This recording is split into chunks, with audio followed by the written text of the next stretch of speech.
ଭାରତବର୍ଷର ପୂର୍ବତନ ପ୍ରଧାନମନ୍ତ୍ରୀ ଡକ୍ଟର ମନମୋହନ ସିଂଙ୍କର ବିୟୋଗ ଅତ୍ୟନ୍ତ ଦୁଃଖଦାୟକ। ସ୍ୱର୍ଗତ ସିଂହ ଦେଶର ଜଣେ ମହାନ ବରପୁତ୍ର ଥିଲେ।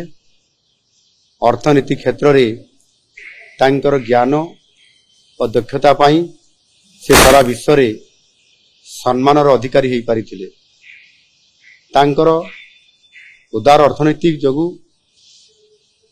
ଭାରତ ବିଶ୍ୱର ଏକ ପ୍ରମୁଖ ଅର୍ଥନୀତି ଭାବେ ଯାତ୍ରା ଆରମ୍ଭ କରିପାରିଥିଲା।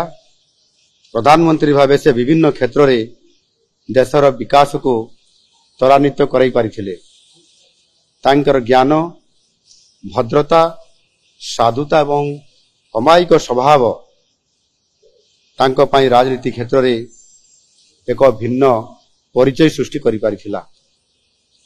ତାଙ୍କର ଅମର ଆତ୍ମାର ମୁଁ ସଦ୍ଗତି କାମନା କରୁଛି ଏବଂ ମହାପ୍ରଭୁ ଶ୍ରୀ ଜଗନ୍ନାଥଙ୍କ ନିକଟରେ ପ୍ରାର୍ଥନା କରୁଛି ସେ ତାଙ୍କର ଅମର ଆତ୍ମାର ସଦ୍ଗତି ହେବା ସହିତ ସେ ତାଙ୍କ ପରିବାର ସମସ୍ତେ ସୁଖରେ ଏବଂ ଆନନ୍ଦରେ ରହନ୍ତୁ।